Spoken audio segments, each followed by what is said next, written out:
psicoterapeuta transpessoal Remy de Oxum. Bom dia, Remy. Bom dia, Saul. Bom dia, queridos ouvintes.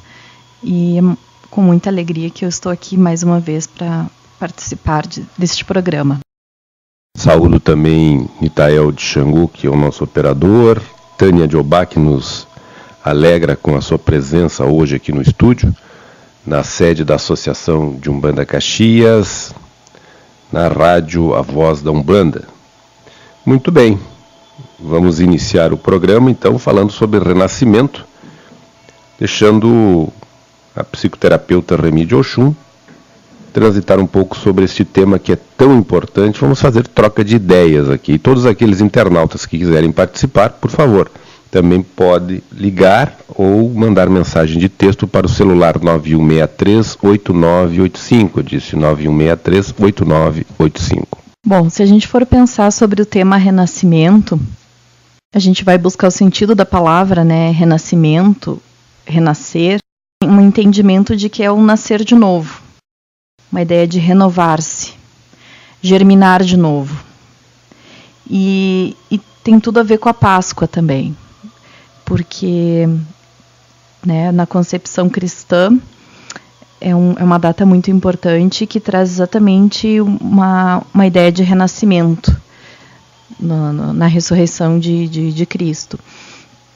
E é uma ideia simbólica, esse renascer, que a psicologia também vai trazer para o indivíduo, no seu processo individual de renascer, de poder, como diz até o próprio dicionário, um dos conceitos de renascer, tornar-se ao estado de graça.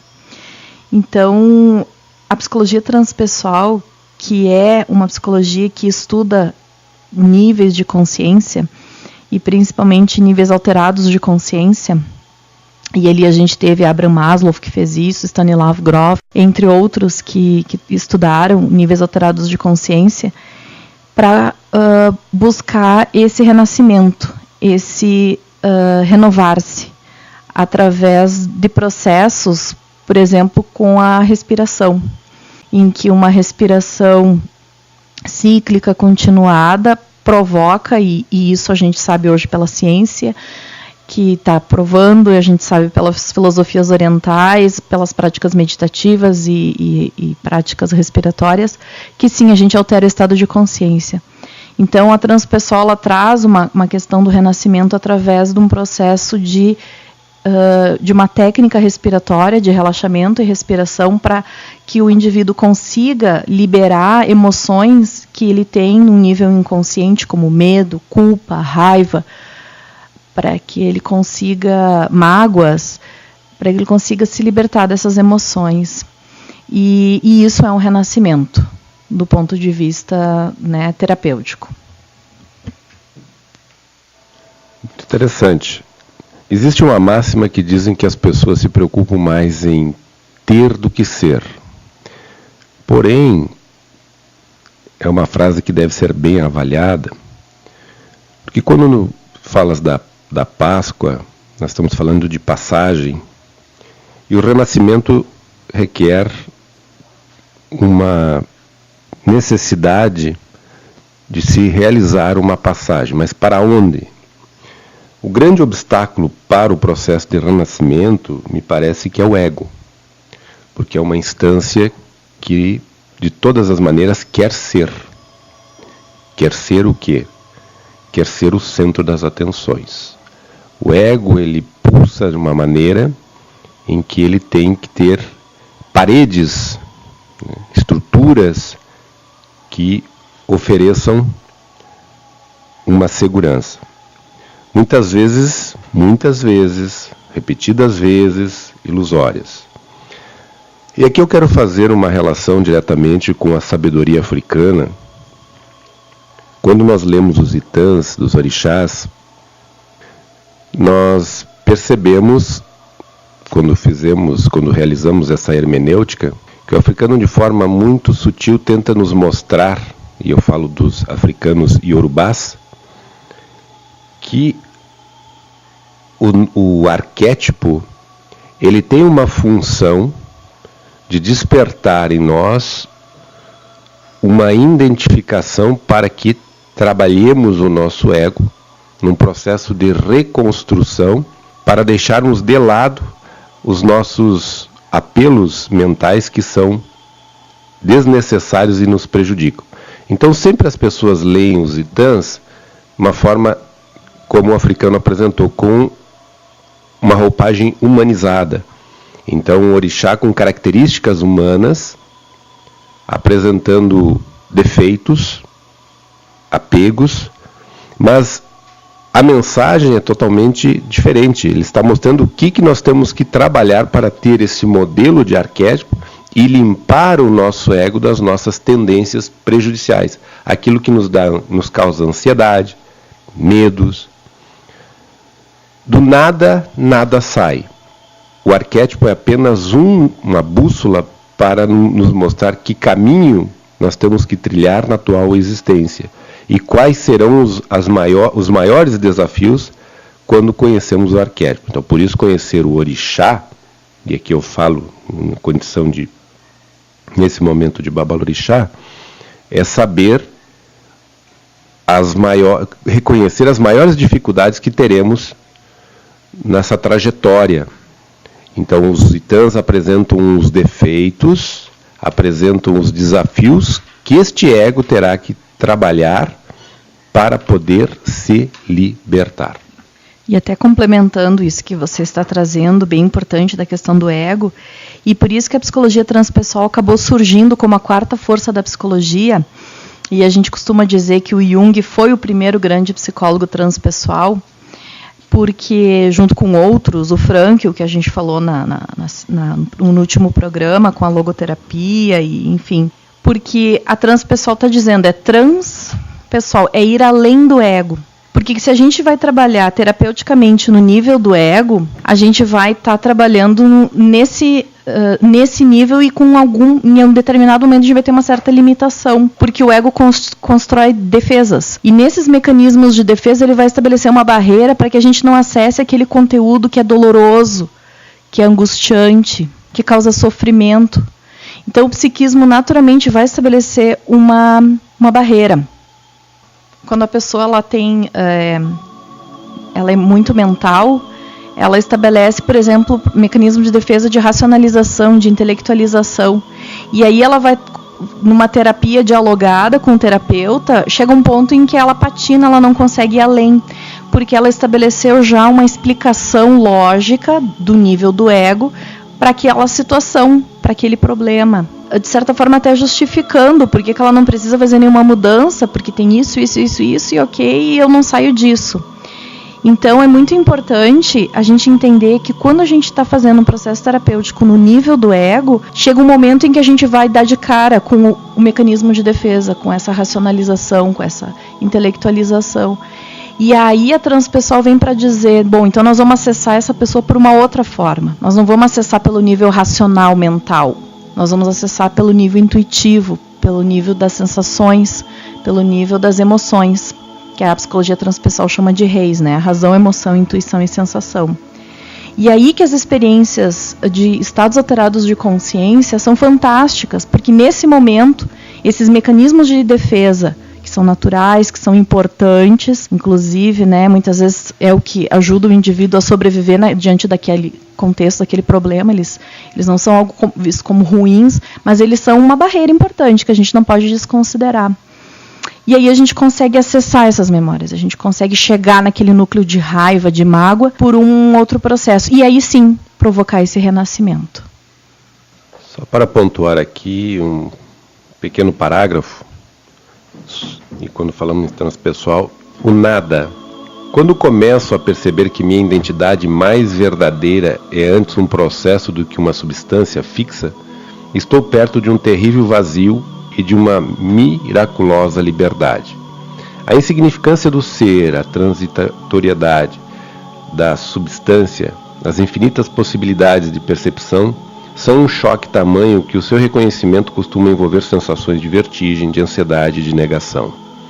O temor familiar da morte e do esquecimento não passa de uma modalidade desse que é o principal confronto existencial. Sentimos-nos solto no espaço, sem sentido de direção e privados de conforto, enquanto insistimos em buscar uma dada identidade ou uma forma pré-existente para a nossa existência. E, no entanto, é precisamente isso que, repetidas vezes, nos sentimos compelidos. Começamos a perceber que o mundo que constitui a sólida base do nosso ser também é uma construção da nossa consciência. Aprendemos desde a infância a ver de uma forma determinada. Embora alteremos essa forma ao longo dos anos, aceitamos no essencial aquilo que nos ensinaram e cremos ser isso a natureza intrínseca do ser. E não é assim que as coisas são. Também isso é a construção nossa. Há outras pessoas com experiências do mundo distintas da nossa. Nós, ocidentais, já não podemos supor tão cega e ingenuamente que essas pessoas sejam menos inteligentes, menos científicas ou menos desenvolvidas. Elas também construíram o seu mundo de uma maneira bem distinta da nossa, mas que tem a mesma validade. Então essa questão nós falamos muitas vezes eurocêntrica, né, que foi construída, Descartes, e eu quero aproveitar que também nesse programa citar o processo histórico do Renascimento, que ele foi muito pontual. Nós não temos uma data precisa do início do Renascimento, né, quando começou o Renascimento, mas ele teve assim esboços, né, sinais de uma construção e uma significativa transformação no pensamento humano. Antes desse processo do Renascimento, Deus era a figura central, era o centro de tudo. Tudo dependia da permissão divina. O Renascimento vem trazer a importância do homem, da mulher, do ser humano no centro das coisas, na possibilidade de escolhas, de tomar decisões e ser responsáveis por elas. E aí o Renascimento trouxe grandes pensadores, grandes mentes brilhantes, mas ainda me parece que nós estamos no Renascimento, nós não saímos dele. Como é que fala em idade moderna, contemporânea, isso, né? Pós-moderna, nós ainda nos encontramos num processo de renascimento. E gostaria de saber da opinião da psicoterapeuta Remy de Oxum. Nesse ponto de vista, eu acredito que sim, que a gente ainda continua num processo de renascimento. A sociedade como um todo, o planeta e o indivíduo, né? Cada um num processo individual, mas ao mesmo tempo interagindo com o outro, né? Como a teoria sistêmica fala, né? Cada um é um sistema, mas a gente interage com outros sistemas, a sociedade, o planeta. E até outras possibilidades de vida, né?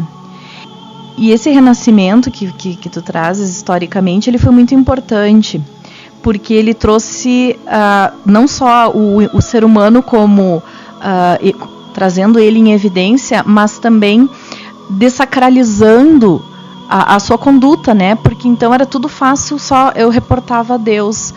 E acredito que a filosofia nessa época ela deu uma grande contribuição no sentido que a gente vem trazendo isso cada vez mais de responsabilidade pelas próprias atitudes, né? Em que, na verdade, a gente não vai reportar um terceiro o que a gente vai ou não fazer com a nossa vida, né? Nós somos co-criadores da nossa realidade e nessa ideia a gente participa também desse processo, daquilo que a gente quer para a nossa vida, daquilo que a gente busca, enfim, das escolhas que a gente faz. E eu acho que esse processo ele foi muito importante. E tivemos um probleminha de interferência. E então, nesse sentido, sim. Nesse sentido, ainda estamos num processo de renascimento, né? A humanidade ainda está passando por essa etapa de encontrar um lugar. O sagrado também está tentando encontrar o seu lugar na vida das pessoas. Que lugar esse sagrado ocupa? Um lugar diferente do que era antes do Renascimento. O programa está tão bom que Barack Obama quis dar a sua participação hoje aqui, deu uma interferência. Mas Eu vou pontuar de novo aqui e pedir a opinião da Remy sobre a questão exatamente do processo terapêutico. A busca é esse parágrafo, subtítulo. Muitas pessoas, quando procuram a terapia pela primeira vez, não estão acostumadas a dar uma atenção séria e contínua à subjetividade que são dotadas. Somente quando a dor emocional e outros sofrimentos promovem essa percepção, passam elas a atentar para os seus processos interiores. Mesmo assim, muitas procuram principalmente aliviar essa distração para poderem voltar ao mundo real das percepções objetivas. Mas o significado oculto da palavra preocupações é o fato de o mundo da subjetividade só ser descoberto e só receber sentido pela operação da subjetividade. A insistência da terapia em dar atenção à vida subjetiva é o começo de uma penetrante mudança. Um dos resultados desse processo é que o clima pode começar a sentir o centro da vida como algo interior e não exterior. Trata-se de uma profunda transição. Com certeza, porque o processo terapêutico é fazer o quê? Ajudar a pessoa a facilitar um processo para ela olhar para dentro de si. Nós nos voltamos muito para o mundo externo, né? Nós estamos o tempo todo cuidando do que está à nossa volta, nos preocupando com aquilo que nos bombardeia a todo momento, né? E que sim, são demandas que a gente também tem que dar um lugar para isso, né? Trabalho, filhos, casamento, relacionamentos e outras questões. Mas nós não somos estimulados, como em outras culturas, nós ocidentais, a desde pequeno olharmos para dentro de nós, para reconhecer nossas emoções, para compreender, para perceber aquilo que de repente nos causa essa ou aquela sensação. Nós não somos ensinados, não há uma cultura introspectiva. E aí, dentro disso que você trouxe, esse trecho, acho que vem bem essa ideia de que precisa ser ensinado, precisa ser aprendido. Esse processo de olhar para dentro de si, né? Um processo de olhar o mundo interno. Eu faço parte de um mundo externo, mas eu vou me permitir em alguns momentos entrar em contato comigo mesmo, com a minha essência, com o meu eu. E nesse processo de voltar-se para si mesmo, esse é o processo que a gente chama de autoconhecimento. Esse é o processo verdadeiro, né? Muito bem, estamos aqui com a psicoterapeuta transpessoal Remy de Oxum, o programa Segredos da Alma. Hoje, sexta-feira santa, uma data muito significativa, e domingo, Páscoa, ou seja, a passagem.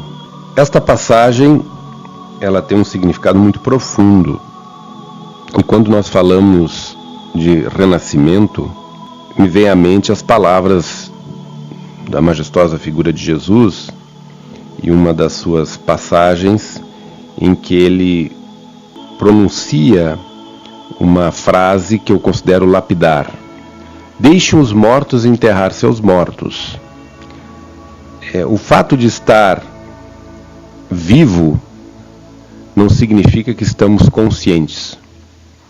Essa consciência, sobretudo na nossa subjetividade, talvez seja o maior desafio dos seres humanos, ter condição de fazer essa leitura interior, ter a compreensão de si mesmo. Sócrates, quando disse conhece-te a ti mesmo, é exatamente um convite a um olhar reflexivo, a olhar para si. E esta frase, ela é repetida, mas eu não sei o quanto ela é compreendida. Da mesma forma que o próprio Nietzsche, enquanto pensador, trouxe muitos questionamentos, e talvez tenha até se frustrado diante das suas perguntas, que poucos tiveram a coragem de enfrentá-lo em um debate. Ele nos convidava também a profunda reflexão da nossa importância enquanto seres pensantes. E alguns até distorceram quando falam do super-homem de Nietzsche, usando isso como um processo de superioridade, e levaram exatamente para o contrário do que era a ideia de Nietzsche. A ideia de um ego fortalecido, um ego dominador. Não era essa a ideia. A ideia de Nietzsche é o homem depender o menos possível da divindade. E ele sim buscar recursos para se tornar uma divindade, mas não suplantando os outros, os semelhantes. E Buber, Martin Buber, também dá sua contribuição de que quando nós nos desapegamos, quando nós conseguimos trabalhar o nosso ego, nós tornamos o eu um complemento do tu. E esse eu e o tu vai tornando o grupo que é o nós, quer dizer, a unidade. E Krishnamurti dizia, tudo que une é verdadeiro, tudo que separa é falso.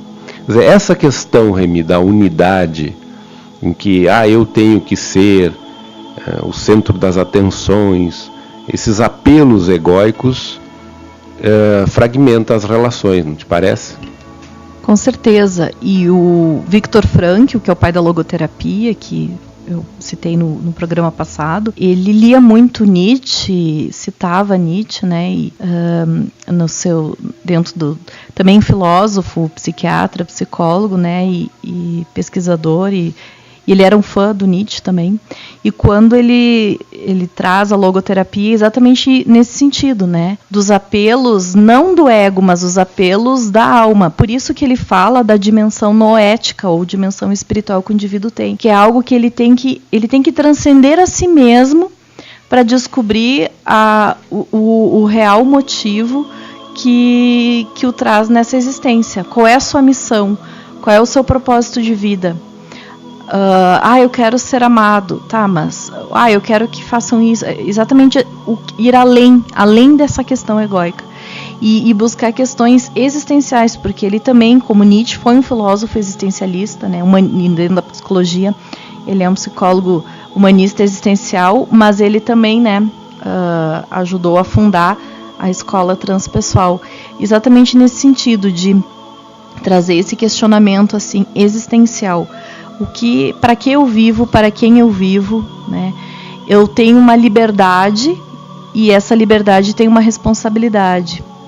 E é a liberdade da vontade, né? De fazer daí entra o livre-arbítrio, e o exercício dessa liberdade vai me levar na vontade do sentir. Do sentir o quê? E aí logo, né, sentido, terapia do sentido, de sentir realmente para que eu estou aqui, para que eu vivo, qual o motivo. E interessante que a logoterapia, e até a gente está falando de renascimento, né, a logoterapia ela é muito utilizada por médicos, oncologistas e psicólogos que trabalham nessa área, principalmente nos Estados Unidos e no Japão, com pacientes terminais. Porque ele traz que o sentido é tão profundo que a gente consegue buscar um sentido, né, não só na vida, mas o sentido da morte. Porque esses pacientes terminais, eles já estão destinados que em breve, uma semana, um mês, eles irão morrer. Todos nós iremos. Mas é como se algo fosse mais evidente, a morte ficasse mais evidente, mais presente na vida dessas pessoas que lidam com uma doença terminal. Então, os grupos que são feitos com essas pessoas, no sentido de buscar o significado desse sofrimento. Qual é o propósito desse sofrer? E qual é o propósito dessa morte que se aproxima?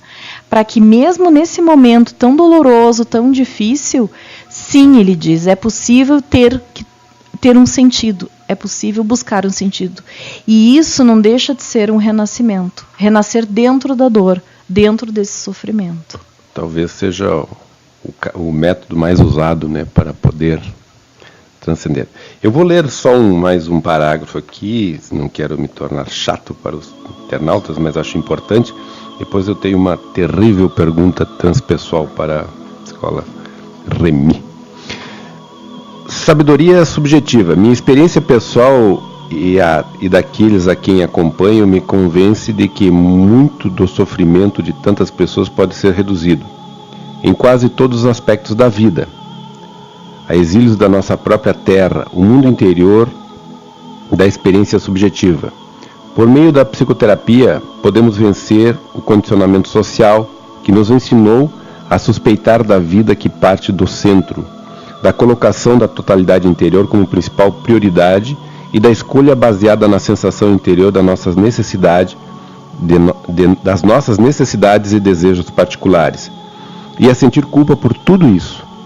Quando alcançamos essa libertação, toda a experiência de estarmos vivos pode ser sutilmente diferente. Passamos a conhecer nossa própria individualidade, descobrimos riqueza no interior, no nosso próprio fluxo perceptual, lidamos com questões e preocupações de maneira mais íntegra, descobrindo ser possível ter uma participação criativa e estética na vida. O cerne, aqui eu quero sublinhar, o cerne da questão é simples, fundamental e com frequência totalmente desprezado. A verdadeira terra de cada um de nós é a experiência interior. Assim sendo, a real missão da psicoterapia consiste em afetar essas experiências de maneira que melhorem a qualidade de vida da pessoa. Os sintomas são superficiais. Sua eliminação, sua modificação ou sua permanência são secundárias diante das questões de saber se a pessoa que o apresenta experimenta mais vitalidade, mais potência e maiores oportunidades na vida. As mudanças de comportamento são subprodutos. A manutenção, substituição ou modificação de um padrão de comportamento específico é um problema trivial diante da descoberta pela pessoa que o exibe, de mais dignidade, mais opções, mais sentido pessoal na vida. A nossa terra está dentro de nós e aí somos soberanos. Enquanto não descobrimos outra vez esse fato antigo, que tem para cada um de nós, como indivíduo, suas próprias características, estaremos condenados a vagar, procurando abrigo onde ele não está, no mundo exterior. Fiquei pensando nessa citação muito bela, muito apropriada, por sinal, e nessa frase, né, nossa terra está dentro de nós, e não no nosso mundo exterior. Eu acredito que deva ser o livro que depois o Pai Saul vai indicar, né? E aí já vou entrar no momento cultural, então, do nosso programa, né? Que a proposta é que sempre quando nós chegamos mais ou menos na metade do programa, nós vamos ter a dica cultural, em que a gente vai entrar com uma sugestão de livro, de filme, porque a gente quer que vocês, todos, né, os ouvintes, se oportunizem nesse autoconhecimento, nessa experiência de autoconhecimento e de alguma forma, né, livros e filmes com certeza são importantes indutores para esse processo. E aí eu quero começar fazendo a sugestão do filme, então. É um filme que não é recente, mas é um filme de 1993, mas é um filme transpessoal, né, dos filmes que a gente tem lá no nosso caderninho como filmes transpessoais, e é um filme que tem a ver, né, pelo menos no meu particular entender, eu selecionei esse filme dentro dessa temática do renascimento que a gente está conversando hoje, que é o filme Minha Vida, né, o original My Life. É um filme com a Nicole Kidman, o Michael Keaton, né, e é um filme interessante, né? Só vou mais ou menos dar sobre o que é a história, mas fica a sugestão para que vocês assistam, de que, então, é um casal, né? O Michael Keaton e a Nicole Kidman são casados e ela descobre que está grávida e, paralelo a isso, ele descobre que tem um câncer que é incurável e que ele tem X dias, né? Ele tem um determinado tempo de vida ainda. E aí ele resolve gravar um vídeo para o filho que vai nascer, se apresentando e explicando e ensinando para ele a experiência de vida, aquilo que ele gostaria de passar, vivendo junto ao filho, com o filho, né? E ele não vai estar vivo para acompanhar o crescimento do seu filho. Então, ele, com uma filmadora, ele vai estar fazendo, assim, explicando experiências cotidianas, como cortar a barba, coisas sobre o certo e errado, e ele, nessa experiência, né, de deixar algo para o filho. Então, é deixar esse legado. Isso é um ponto interessante para a gente pensar. Mas ele é um filme transpessoal por quê? Porque, em paralelo a esse desejo dele deixar algo para o filho, deixar esse legado, tem toda uma experiência de renascimento que ele passa. Porque ele tem lá o médico, o oncologista, né, medicina, vamos dizer assim, nossa medicina ocidental, mas a esposa marca uma consulta para ele com um médico chinês, um terapeuta chinês. Vamos dizer assim, hoje no nosso mundo ocidental, um terapeuta holístico. E ali acontece o renascimento, ali acontece um processo de uma terapia que vai ir além do ego, que vai ir além da consciência. E isso acontece em paralelo ao processo dele deixar esse registro para o filho. Então é um filme muito fantástico, né, e emocionante, porque ele tem momentos, disso que eu falei no início do programa, de expansão de consciência, disso que a psicologia transpessoal fala, de ir além do ego para ela acessar essas memórias. Inclusive tem um determinado, né, quando ele chega no consultório desse chinês, ele diz assim, que se ele, algo do tipo, se existe milagre, que ele está ali para um milagre, né, porque ele está buscando a cura num primeiro momento. E aí o terapeuta diz para ele, você acredita em milagres? Ele disse, bom, se isso me curar, eu acredito, né, bem dessa forma. E aí eles vão fazendo esse processo, isso mexe com ele, e ele mostra que existe um núcleo de mágoa, de raiva dentro dele, que claro que foi que gerou essa doença física, né? Essa doença física ela foi uma consequência de uma expressão psíquica, né, mal resolvida, que contribuiu também para que se desenvolvesse, e ele, com uma técnica, né, de expansão de consciência, ele possibilita para que esse personagem tenha esses momentos culminantes e consiga ir desmanchando e acessando esse medo, essa raiva, essa mágoa no processo dele. Então, ele renasce num desejo de deixar algo para o filho e ele renasce no processo dele, de resolver as questões dele com esse terapeuta. Então, tem momentos muito bonitos. E essa é a dica, então, que eu deixo para os ouvintes. E agora passo a palavra para o Saul para a dica do livro. Mas antes eu queria lembrei, no tempo de faculdade nós fizemos um trabalho sobre o filme, em cima do filme Golpe do Destino.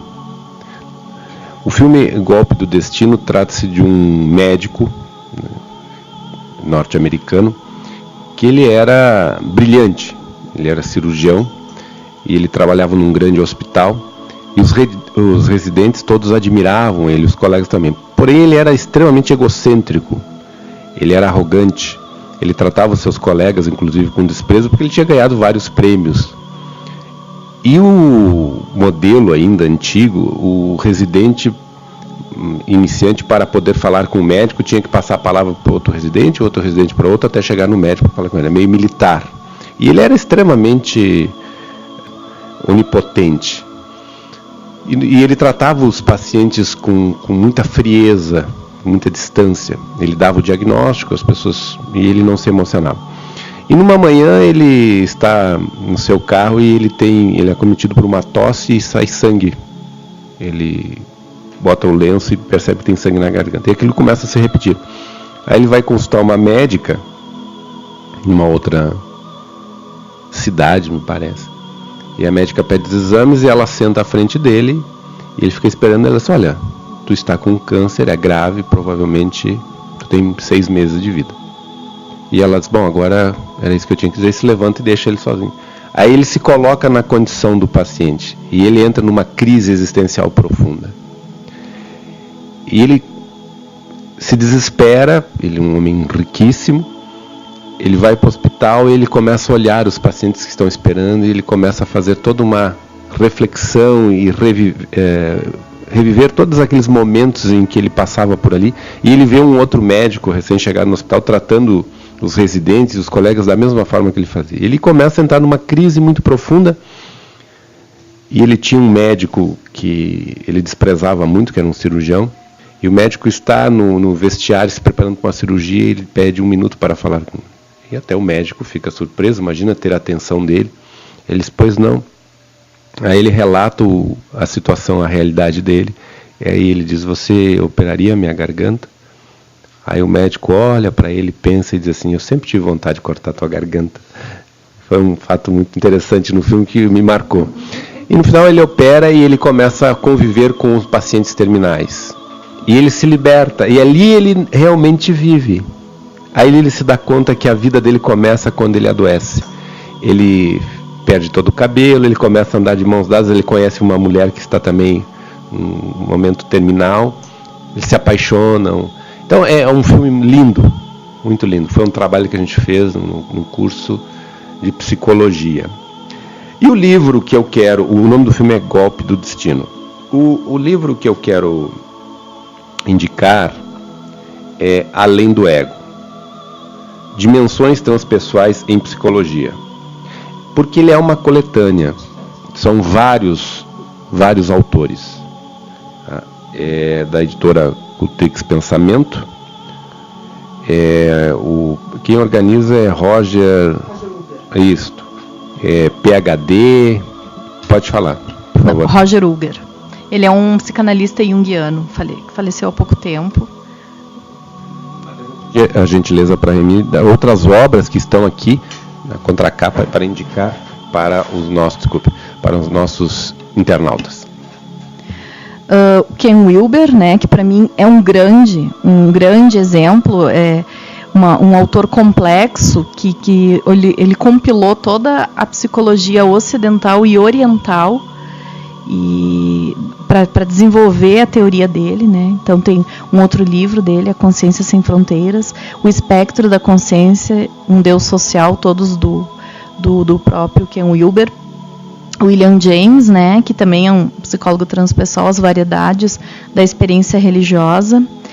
O próprio Capra, né, que nós conhecemos da teoria sistêmica, então o ponto de mutação, sabedoria em comum, o tal da física, né, que a gente tem aí física quântica que vem, que na verdade dentro da psicologia transpessoal integrativa a gente vai se apropriar também dessas informações do eu, enfim, da física quântica, além do materialismo espiritual, do Shogun Trungpa, entre outros, assim, Psicossíntese do Roberto Assagioli, que é um transpessoal italiano, em que ele desenvolve todo um processo de níveis de consciência diferente, né, também com outros níveis, e ele chama de psicossíntese, e entre outros aqui, que transpessoais. Muito interessante realmente o livro, e fica a sugestão da dica pessoal, da dica cultural.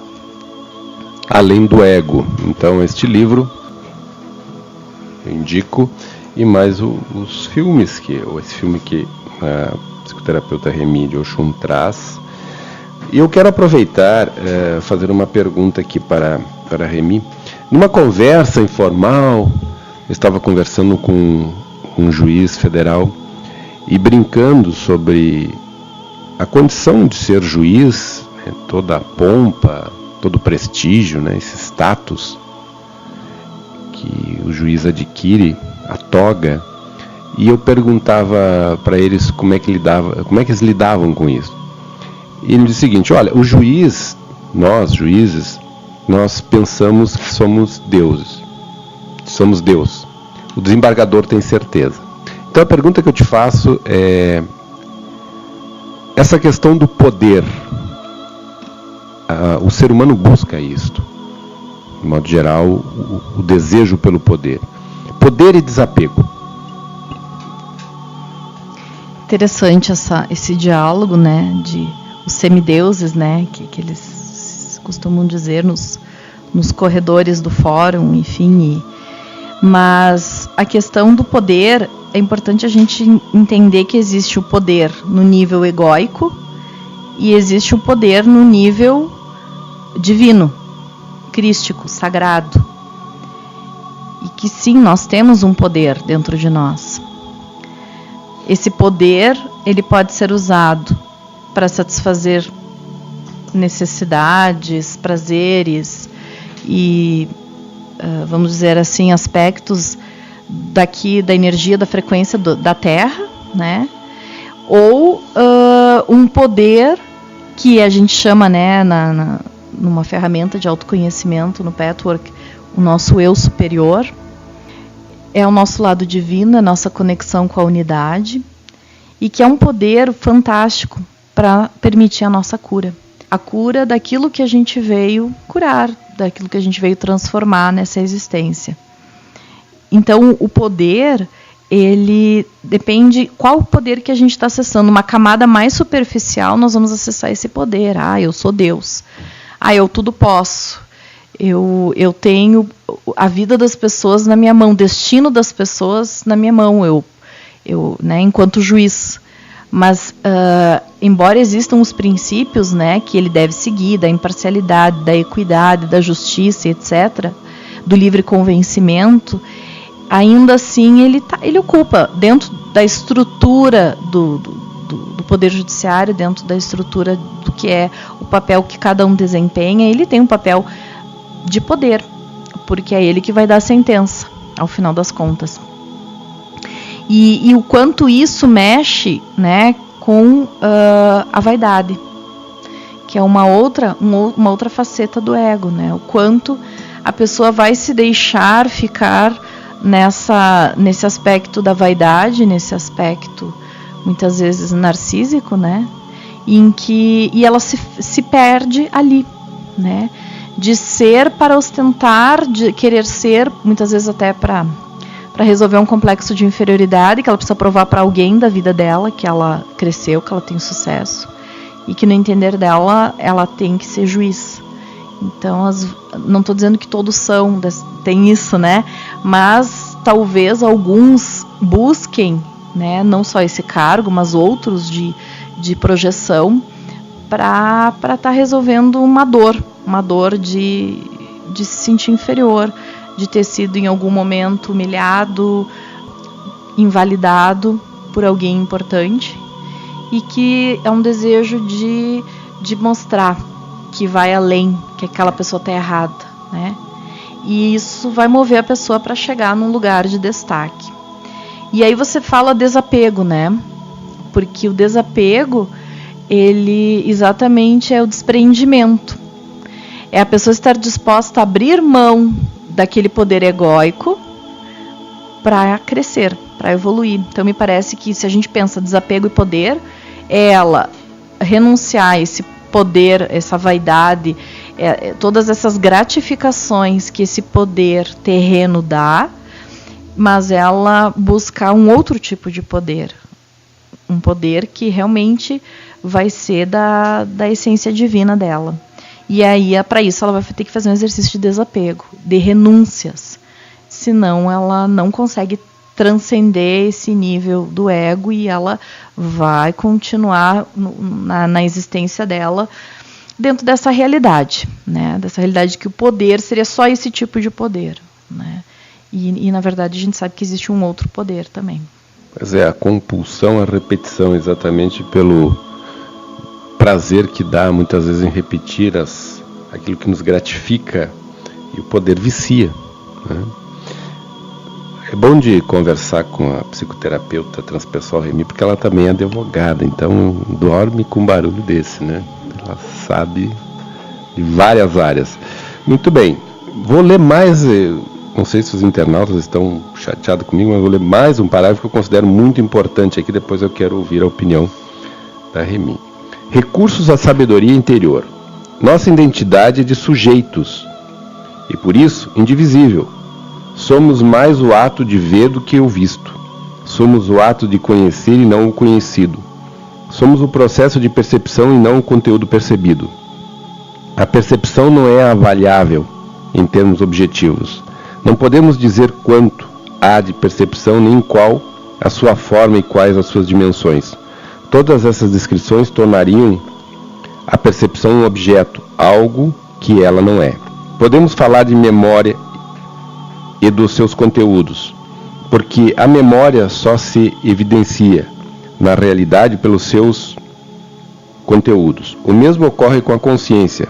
Ela se evidencia por meio daquilo que estamos conscientes, razão porque podemos falar de quanta consciência temos de alguma coisa. O processo de busca, que tem caráter tão essencial no tocante ao que venha descrevendo, é um meio de trazer materiais para a consciência. É uma forma de explorar a percepção, uma espécie de lanterna procurando algo num depósito escuro e focalizando um artigo por vez. É claro que em nenhum momento temos consciência do potencial completo da percepção. Não temos como responder à questão sobre a existência, no estado ideal, de limites, à percepção. De fato, talvez essa nem seja uma pergunta pertinente, visto que a percepção não está na mesma dimensão da existência dos limites e conteúdos. E quando ele fala de lanterna, eu me lembro do ermitão. A carta do tarô. E essa carta do tarô ela é muito significativa, né? E aí a gente lembra da nossa amiga Eunice. Sim, com certeza, a nossa luz, ela é uma ferramenta importante, ela vem para nos ajudar a iluminar a sombra. Aquela parte escura, sombria, que nós não acessamos regularmente, que nós, talvez por uma parte da nossa vida a gente queira fazer de conta que ela não existe, e tem pessoas que ainda negam a existência da sua sombra, mas que num processo de renascer, para que isso aconteça, sim, nós precisamos acessar esse lado sombrio, nós precisamos clarear esse lado da nossa alma, porque a gente está aqui em evolução, e se a gente está aqui para evoluir, e a gente ganha um corpo físico e a gente está aqui nesse planeta, é porque a gente tem aspectos sombrios para resolver, para olhar, e tem que pegar essa lanterna, né, como o próprio autor disse, e iluminar, abrir esse baú e ver o que tem lá dentro, que essa parte inconsciente dos nossos registros, ela está ali justamente, ela interfere, ela atua na nossa vida, né? Querendo ou não, ela atua, e ela tem uma força que é inconsciente no sentido de que nós não nos damos conta. Então, o processo terapêutico ele vem para ajudar, não só a iluminar, mas também para tornar consciente aquela sombra que até então era inconsciente, né, atuando na nossa vida. E aí até interessante desse filme que você indicou, né, enfim, comentou, né, se lembrou, Golpes do Destino, eu estava pensando, né, dentro da física quântica, a transpessoal falam do eu observador, o quanto ele pôde, ao ficar doente, né, se colocar num lugar de observador dele mesmo. E no processo terapêutico, isso é ir além do ego, porque ele, enquanto enxergava o cotidiano dele, aquela rotina, dentro desse poder, porque a gente está falando também do universo de poder, né? O poder de curar, o poder de lidar com a morte, né? E de repente ele se vê fragilizado diante desse poder, né? E isso, para um profissional médico, acredito que seja, né, algo importante que ele tem que lidar no seu psiquismo, né? Por ironia, ele cura outros, ele não consegue fazer isso com ele mesmo, enfim. E ele entra em contato com o eu máscara dele também, né? Que é uma outra parte que a gente constrói para ser aceito. Então ele consegue viver essas duas realidades, né? O eu observador, o eu máscara, e com o eu superior dele ele vai fazendo toda essa transformação. Então interessante da gente poder olhar o filme através de um processo assim de autoconhecimento, né? Vou assistir esse filme, gostei muito da dica. Falou em máscara, lembrei do filme Máscara. Bem interessante também. Eu quero acusar que o Diego do Baralodê, quero mandar um abraço ao Diego do Baralodê, ele está gravando o programa. Ele já me sinalizou aqui que ele está gravando o programa. Então nós vamos reproduzir o programa da Sexta-feira Santa, né? Programa sobre renascimento. Remy, o psicoterapeuta, ele é a lanterna? Eu acredito que ele seja o facilitador para que a própria pessoa localize a sua lanterna. Porque eu acho que a lanterna é a ferramenta que a pessoa vai ter dentro das suas condições para iluminar a sua sombra. Talvez ele seja quem propicie esse encontro da lanterna focando a sombra. Mas não vejo o terapeuta como sendo a lanterna, mas sendo a pessoa que vai estar orientando, que vai estar dizendo, vamos pegar essa lanterna, quem sabe ali, ó, vamos... Né? E aí a lanterna, o que será a lanterna, simbolicamente falando, para cada indivíduo vai ser diferente. Mas acho que ele não é ele que vai dar as respostas, ele só vai ser o facilitador para que a pessoa encontre as respostas no seu tempo, da melhor forma, e isso muda para cada indivíduo. Eu quero usar uma frase da Eunice que cabe bem para o programa. Seja você mesmo, mas nunca o mesmo. É uma frase muito interessante que ela estava falando sobre a carta do eremitão, a carta 9 do baralho do tarô, onde ela diz, seja você mesmo, mas nunca o mesmo. Esse processo sempre de crescimento, despertar a consciência. Talvez esta seja a grande busca na psicoterapia, sobretudo transpessoal, não é, Remy? Com certeza, e até essa carta, né, que ela representa um processo, é um processo solitário, né? Tanto que quando a gente tira essa carta no tarô, está simbolizando que a gente vai passar por um processo solitário, né? De autoconhecimento. Por isso o ermitão, né? Ele simboliza isso, essa jornada solitária. Né? Não tem como alguém fazer isso por nós, não tem como a gente passar uma procuração e terceirizar, né? Embora muitos gostariam, não tem como. O processo é nosso. E então, eu acho que o tarô, né, que é uma ferramenta importante de autoconhecimento, inclusive a Eunice já, né, compareceu em alguns programas de domingo, né, contribuindo com seus conhecimentos sábios, né, por sinal, e sim, com certeza, acho que essa carta ela é bem emblemática, e até como carta de alma, né, para a pessoa trazer isso como uma jornada de alma, ter a carta, o ermitão, como sua carta pessoal, né.